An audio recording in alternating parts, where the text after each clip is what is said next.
Pauline दैमारि आं थाखो 4आव फरायो जोंनो बिथोराय आरो सानखान्थिखौ मोनाखै आंनि मुङा सन्जिब बर' आङो आमलगा बड' एमइ स्कुलनिफ्राय बुंदों आङो 7 थाखोआव फरायो आङो सानखान्थि नैथि बाहागोखौ मोनाखै खुलुमबाय आंनि मुङा स्वर्ना मलाथि नार्जारि आङो सिंगिमारि हाइ स्कुलाव फरायो थाखो 2आव जोङो मेथ्स ओमफ्राय जारिमिनखौ मोनाखै 1 दान बारलांबाय क्लास लानाया होमबाबो जोङो मोनाखै जोंनो थाबैनो बे बिजाबखौ नांगौ जोङो मोजाङै सोलोंथाइ लानो हानाय बेथ' जोबोद दुखुनि बाथ्रा जोंनि सोलोंथाइ बोसोरा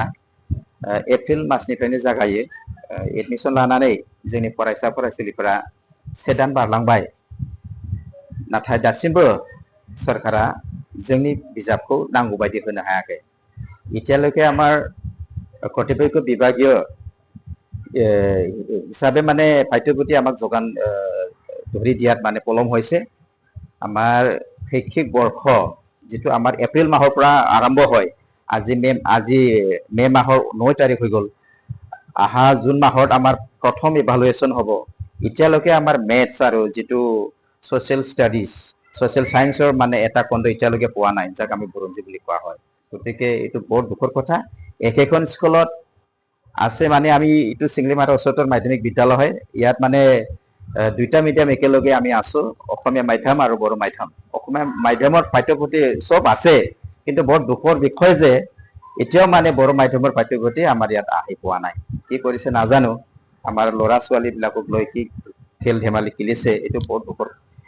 কথা বুলি মই শিক্ষক হিচাপে অনুভৱ কৰো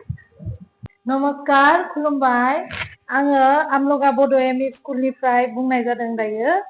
आङो बे स्कुलनिनो एसिस्टेन्ट टिचार दासिमहालागै जोङो माने जोंनि स्कुलाव जोंनि फरायसालियाव जोङो बिजाबखौ मोनजोबनो हायाखै आरो जोंहा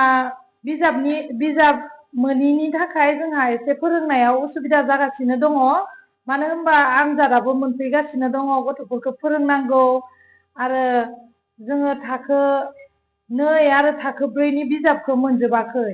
आरो थाखो 7 निखौबो मोनाखै जोंनिया दायो थाखो 2 निया सानखान्थिखौ मोनाखै मेथ्सखौ मोनाखै आरो थाखो 4 निखौ मेथ्स आरो बिथरायखौबो जोङो मोननो हायाखै बिनिखाय जोङो गथ'फोरखौ दायो फोरोंनो एसे उसुबिदा मोनबाय थादों सिलेबासाबो सोलायबाय